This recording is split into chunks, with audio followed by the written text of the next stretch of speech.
Perubahan dukungan politik mulai dinamis melirik sejumlah tokoh nasional sebagai capres alternatif di 2024 nanti.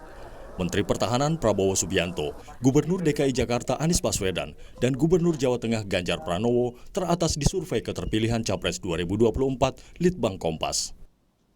Dalam survei 27 Desember 2020 hingga 9 Januari 2021, nama Prabowo Subianto teratas dengan tingkat keterpilihan 12,0%, disusul Anies Baswedan 9,9% dan Ganjar Pranowo 7,1%.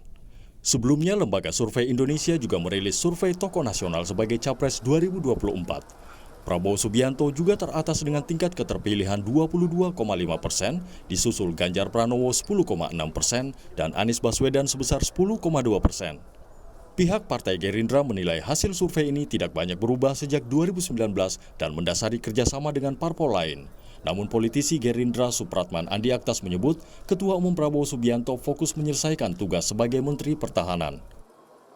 Tentu hasil survei ini, sekali lagi ini menggambarkan sesuatu yang baik bagi kami di Partai Gerindra dan tentu akan melakukan kerja-kerja sama dengan seluruh partai politik yang ada, kemudian untuk kita menatap tahun 2024. Walaupun saya katakan bahwa saat ini kan masih tahun politik itu, tentu saat ini Pak Prabowo dalam posisi sebagai Menteri Pertahanan tentu akan segera menyelesaikan tugas-tugas beliau sebagai Menteri Pertahanan. Sebaliknya pihak PDI Perjuangan menilai hasil survei sejumlah lembaga saat ini masih akan berubah menjelang pemilu nanti. Ketua DPP PDIP Jarod Saiful Hidayat mengingatkan nama-nama yang muncul tidak hanya mengutamakan agenda politik 2024 dan mengabaikan tugas jabatan saat ini. Jadi unsur kejutan ya, jadi muncul juga ini ya, sehingga ini biar dinamis ya, bekerja secara dinamis, secara alamiah. Tetapi yang ingin kita sampaikan adalah supaya siapapun nama itu ya tidak kemudian orientasinya hanya 2024, tapi fokus kepada pekerjaan atau tanggung jawab yang diberikan kepadanya saat ini. Langkah politik Prabowo Subianto pasca Pilpres 2019 hingga masa jabatan kedua Jokowi turut memicu peralihan publik melirik sosok capres pilihan lain. Survei Litbang Kompas menemukan hampir setengah pemilih Prabowo dan Jokowi di Pilpres 2019 lalu beralih dan meningkatkan dukungan tokoh capres lain. Tim Liputan, Kompas TV. Saudara, pemilihan presiden memang masih 3 tahun lagi, tapi riak politik sudah mulai terasa, bahkan sejumlah nama muncul dalam sejumlah survei. Benarkah capres alternatif sudah mulai dilirik? Kita bahas bersama Dedi Afrianto, peneliti Litbang Kompas. Lalu ada juru bicara Prabowo Subianto, Daniel Anzar Simanjuntak, dan juga ada Wasekjen PDI Perjuangan, Eriko Sotarduga. Selamat malam, Bapak-Bapak. Selamat malam. Ya. Assalamualaikum. Waalaikumsalam warahmatullahi wabarakatuh. Saya ke Bung Dedi dulu. Bung Dedi, hasil survei Litbang Kompas ini hampir sejalan dengan apa yang dilakukan oleh Lembaga Survei Indonesia LSI. Tapi kemudian Litbang Kompas memecah pada beberapa titik, misalnya Partai A memilih siapa saja, Partai B memilih siapa saja, Partai C memilih siapa saja. Dan hasilnya adalah di 3 besar, Pak Prabowo, Pak Ganjar, dan Pak Anies. Apa yang bisa Anda sampaikan di sini, Mas Dedi? Baik, terima kasih Mas Aiman. Ya, jadi ini adalah survei periodik yang dilakukan oleh Litbang Kompas. Jadi sejak Oktober 2019,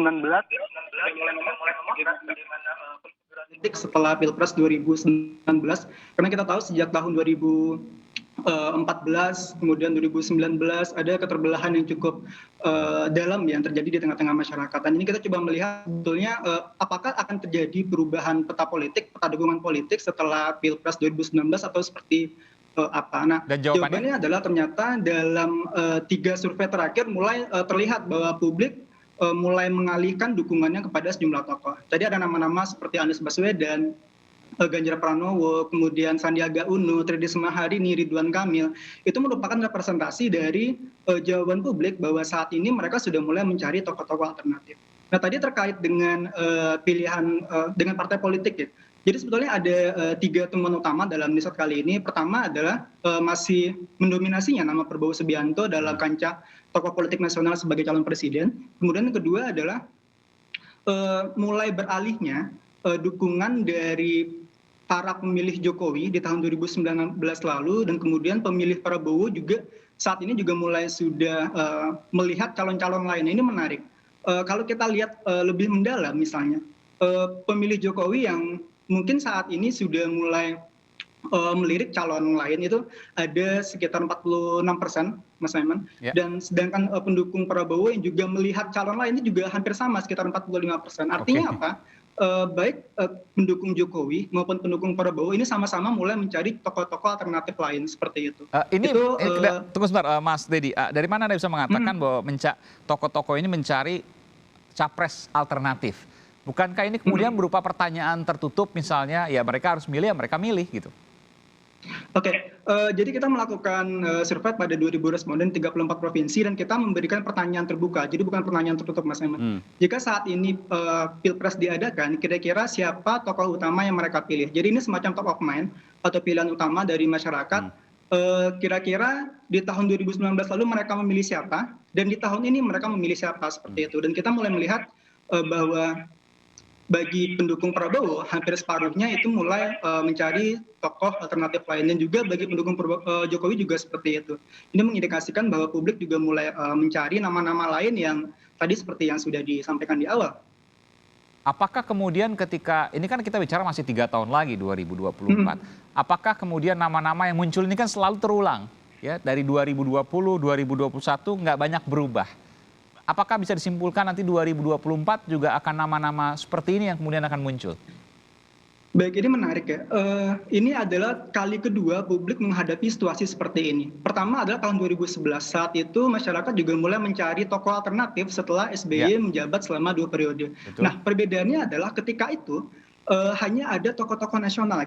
Kita tahu ada Yusuf Kala, Sri Mulyani, kemudian juga ada nama Abu Rizal Bakri. Litbang Kompas juga sempat mensurvei soal itu waktu itu ya, 2011. Betul. Dan itu hasilnya pada waktu itu? pendapat yang kami lakukan. Dan hasil pada saat itu, yang nama tokoh-tokoh nasional saat itu mulai mencuat di benak publik. Seperti tadi yang saya sebutkan ada Sri Mulyani, Yusuf Kala, kemudian Abu Rizal Bakri. Nah, menariknya ini cukup berbeda dibandingkan saat ini.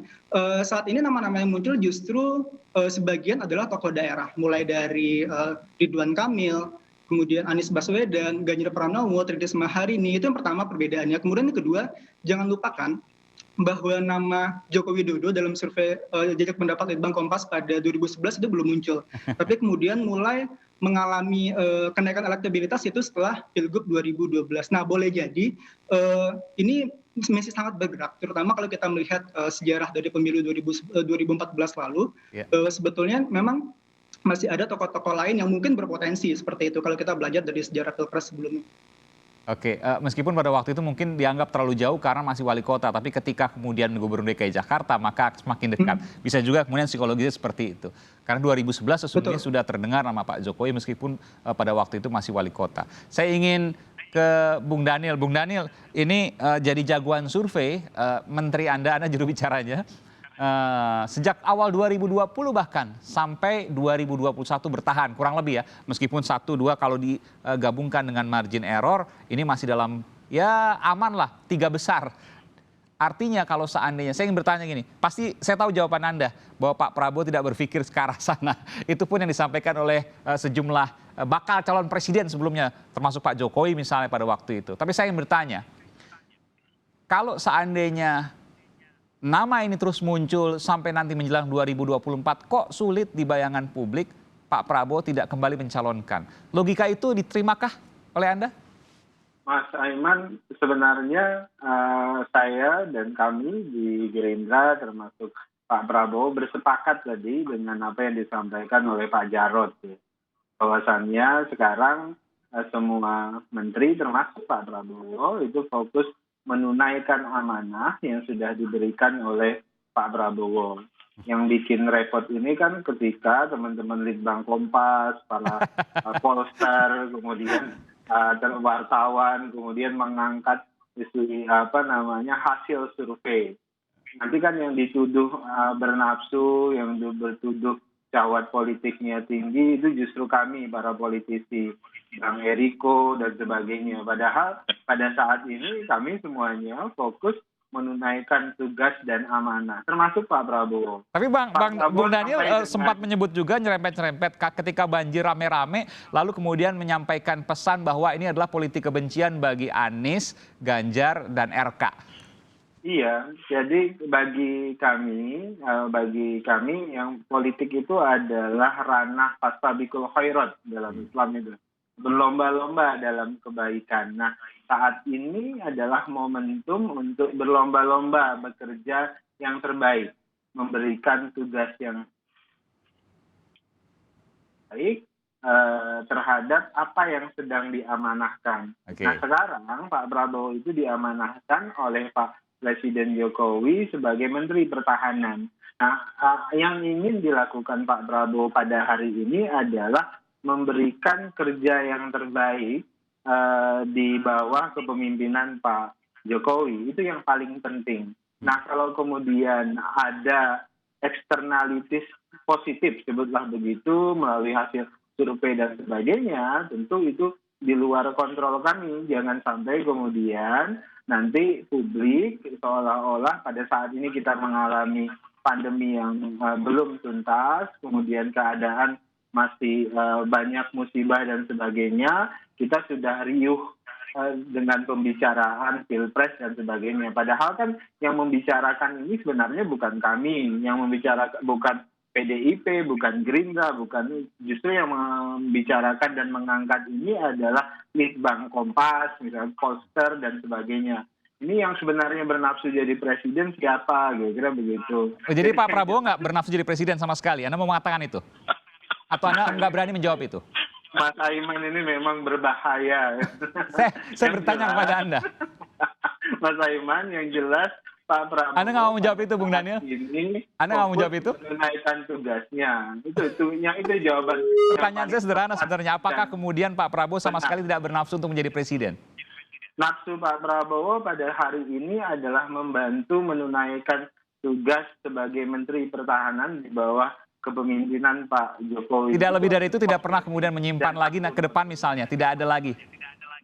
Step berikutnya tentu biarlah takdir. Oke. Dan Allah Subhanahu wa Ta'ala yang menentukan kemana jalan Pak Prabowo akan dituju. Jadi Mas Aiman, satu-satunya obsesi dan amanah yang ingin dilunasi Pak Prabowo pada hari ini adalah memperkuat pertahanan Republik Indonesia. Sebelum saya break, saya ingin ke Bung Eriko. Apakah juga sama menyerahkan pada takdir, ya udah nanti kalau seandainya PDIP bisa mimpin, ya sudah, kalau nggak apa-apa sama Pak Prabowo, kan ada perjanjian batu tulis.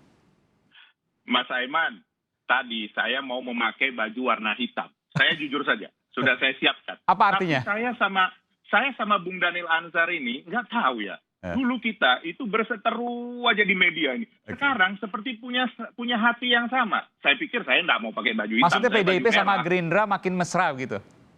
Loh, kan kita tidak bisa pungkiri juga. Sekarang kan kami bersama-sama di dalam pemerintahan Pak Jokowi. Nah, jadi begini Mas Aiman. Saya harus jujur menyampaikan penghargaan terhadap Mas Deddy Afrianto dan lembaga Litbang Kompas. Memang Litbang Kompas ini selalu memberikan nuansa-nuansa baru ya Bung Daniel Anzar ya. Memberikan pencerahan-pencerahan, memberikan suasana yang berubah dalam situasi-situasi begini. Kalau saya jujur, ini memberikan memberikan semangat baru seperti itu. Bahwa di dalam survei ini saya mencatat ada beberapa survei hampir bersamaan loh Bung Aiman. Ada survei LSI, Indobarometer, SMRC, survei Vox Populi, Indeks Politika, Parameter Politik. Waktunya hampir bersamaan dengan Litbang Kompas. Dan hasilnya mirip-mirip.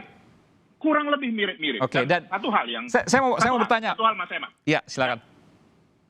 Bahwa kami bersyukurnya, saya melanjutkan apa yang disampaikan Bung Daniel. Bung Daniel tadi ada Pak Prabowo, kalau kami ada tiga dari kader kami yang muncul di situ. Ada Mas Ganjar Pranowo, ada Bu Risma, dan ada Mbak Puan Maharani. Nah, dalam hal ini, satu sisi, ini sebenarnya jujur saja masih jauh, tahun 2024. Tapi katakanlah dalam situasi seperti ini, situasi-situasi pandemi COVID ini, sebenarnya memang kita harus berkonsentrasi dalam mengatasi hal ini. Tetapi ini juga memberikan pencerahan kepada kita. COVID satu hal, tapi kemudian saya ingin bertanya Bung Eriko, karena yang selalu muncul di tiga besar adalah Mas Ganjar Pranowo, ini buat repot PDIP, karena Mas Ganjar tidak diproyeksikan untuk capres PDIP, melainkan Mbak Puan. Benarkah itu? Nantikah? Saya akan segera kembali saat lagi setelah jeda berikut ini. Tetaplah bersama kami di Sapa Indonesia Malam.